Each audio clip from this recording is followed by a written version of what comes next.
If you think detox is just lemon water, celery juice, or a random cleanse tea, you are already looking at the wrong target.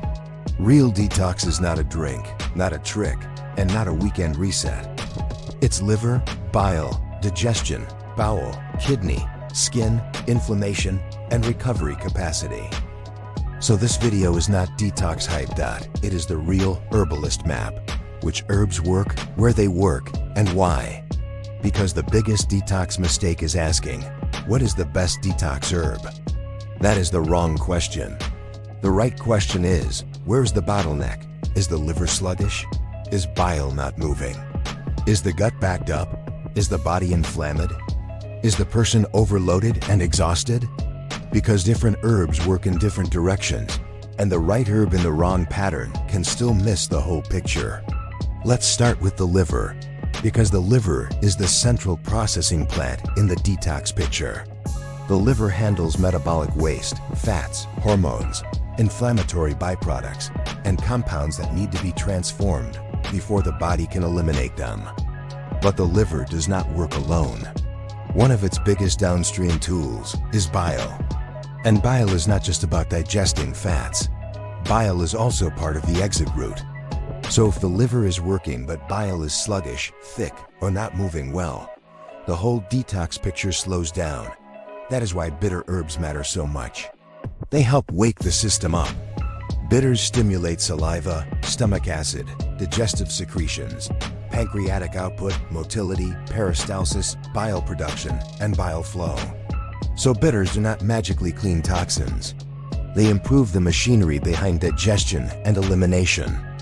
That is the first major detox lesson. Support the system that clears, instead of chasing the fantasy of one miracle cleanse. Now let's get specific, because detox gets much more useful when you understand what each herb is actually doing. First, artichoke leaf. Artichoke is one of the smartest herbs for heavy digestion, poor fat tolerance, and post-meal fullness. It also fits sluggish bile, high lipids, fatty liver tendencies, and that congested, overloaded feeling after food. Artichoke is not a random cleanse herb. It is a liver bile metabolism herb. It belongs when digestion feels slow and greasy, when fatty meals hit too hard, and when the whole upper abdomen feels heavy. Then you have dandelion root, and dandelion is broader. It supports the liver, supports bile, supports sluggish digestion, and fits constipation patterns. But what makes dandelion really valuable is that it also fits the liver-gut-skin connection. So this is one of the best herbs for the person who feels puffy, backed up, inflamed, sluggish, and generally overloaded. That is why dandelion keeps showing up in detox formulas. It bridges systems. Not just liver plus gut, gut plus skin, skin plus metabolic load. Then there is turmeric, and turmeric is where detox meets inflammation. Turmeric supports liver function, supports bile movement, and fits sluggish digestion. But it also belongs when the body feels inflamed, irritated, hot, and metabolically stressed. So if the detox picture includes fatty liver tendencies, inflammatory load, skin irritation, and congestion, turmeric makes a lot of sense. That is what makes turmeric so useful. It does not only support flow, it supports the terrain that has become reactive. Then you have schisandra, and schisandra becomes useful when sluggish detox is tied to stress. Sometimes the person is not just heavy after meals. Sometimes they are tired, wired, inflamed, and metabolically unstable. That is where schisandra becomes very useful. It is not just a liver herb. It is a liver plus adaptogen herb. So when detox is linked to stress, poor resilience, bad sleep, and metabolic strain, schisandra often makes more sense than stronger bitters. And then there is milk thistle, which I see less as a movement herb and more as deeper long-term liver support. Milk thistle fits better when the liver has been under burden for a long time and the picture feels more chronic than acute. So already we have a pattern.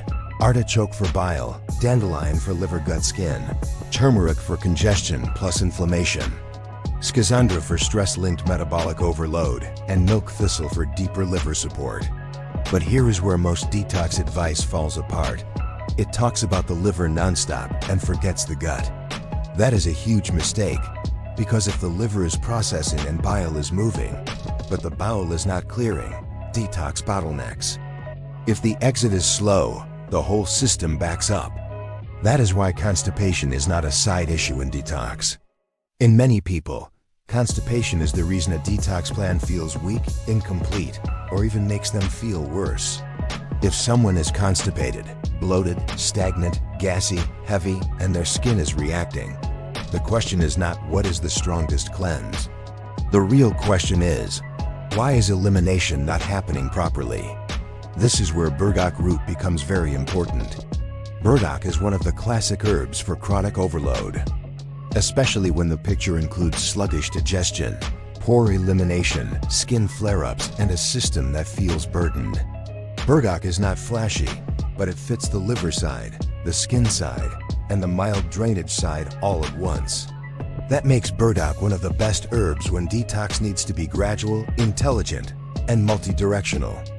Then there is rumex, especially yellow dot types, another classic alterative herb for sluggish, chronically overloaded patterns. Rumex fits the liver-gut-skin axis and those cases where the body does not need more force. It needs the terrain improved. And that is one of the biggest secrets in herbal detox. The best detox strategy is often not aggressive. It is intelligent. Now let's talk about the skin, because the skin is where detox becomes visible.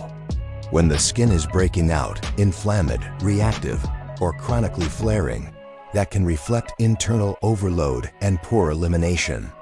That is why the same herbs keep repeating in skin detox formulas. Dandelion, burdock, turmeric, rumex, and sometimes artichoke.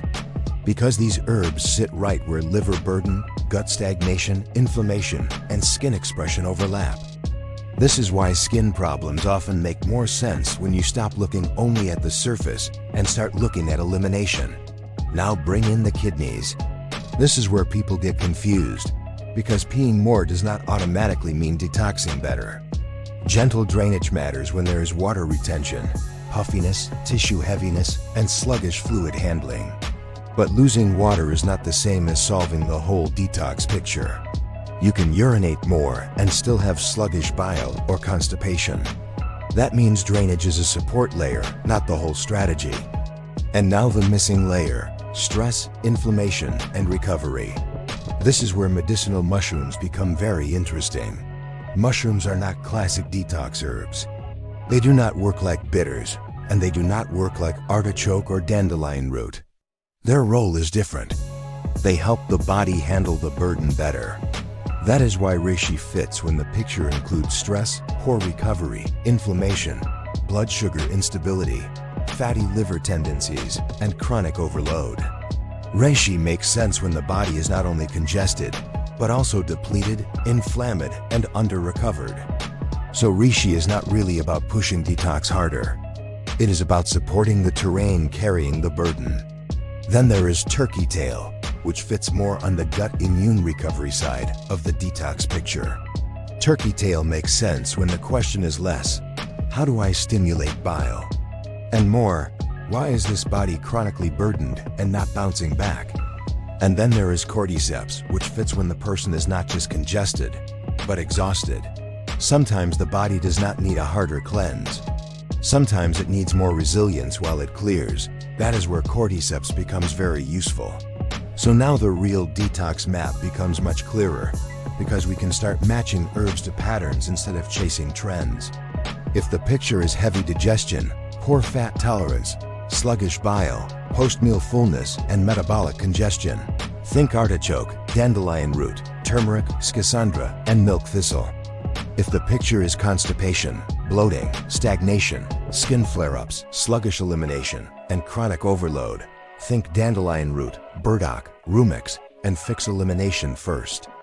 If the picture is puffiness, tissue heaviness, and sluggish drainage, add gentle drainage support, but do not confuse that with full detox. And if the picture is stress, inflammation, poor recovery, metabolic dysfunction, fatty liver tendencies, and blood sugar instability, think bitters plus reishi. Sometimes turkey tail fits, sometimes cordyceps fits. And often the smartest strategy is gentler, not harsher. That is the real detox lesson. The best herb is not the trendiest herb. It is the one that matches the bottleneck. And that also means there are things you should not do. Do not stack 10 detox products just because the labels sound good. Do not ignore constipation. Do not confuse water loss with real clearance. Do not hammer the system with strong herbs if the picture is wrong. Real herbal detox is not a miracle drink. It is a system. And once you understand the system, detox stops being hype and starts making sense.